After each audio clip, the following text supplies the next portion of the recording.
এই সরকার অন্তর্বর্তীকালীন সরকার।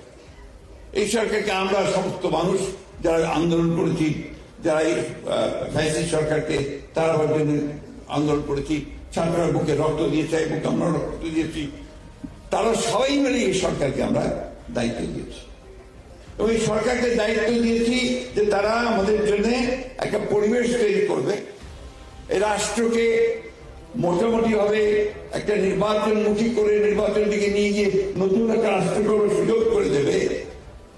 এই জন্য আমরা সবাই তাকে সাহায্য দিই। বিশেষ করে আমরা বিএনপির তরফ থেকে প্রথম থেকেই তাদেরকে আমরা সমর্থন দিয়েছি, এখনো তাকে আমরা সমর্থন করে দিচ্ছি, এমনকি এই মুহূর্তেও তাদেরকে আমরা সমর্থন করছি।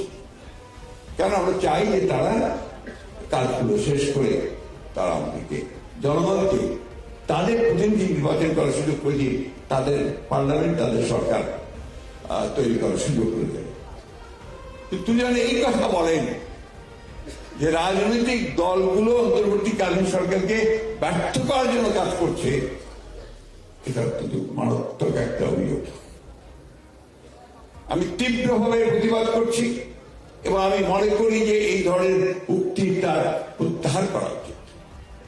এবং আমি এটা মনে করে দিতে চাই যে দয়া করে রাজনৈতিক দলগুলোকে বা রাজনীতিকে আপনাদের প্রতিপক্ষ বানাবেন না। রাজনৈতিক দলগুলো আপনাদেরকে সহযোগিতা করছে, এটা রাজনৈতিক দলের দায়িত্ব।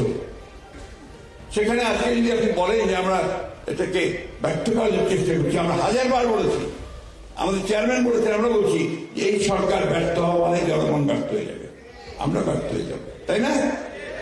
তাহলে এই কথাটা ওনারা কেন বলবেন? আমার মনে হয় যে তিনি হয়তো এর গুরুত্ব বুঝতে পারেননি, অথবা এর প্রেক্ষিতটা বুঝতে পারেনি কেন বলেছেন আমি এই না। তবে যদি স্বাভাবিক বলে থাকেন, এটা ঠিক না বুঝতে পেরে, তাহলে আমি খুব কিছু বলতে চাই না।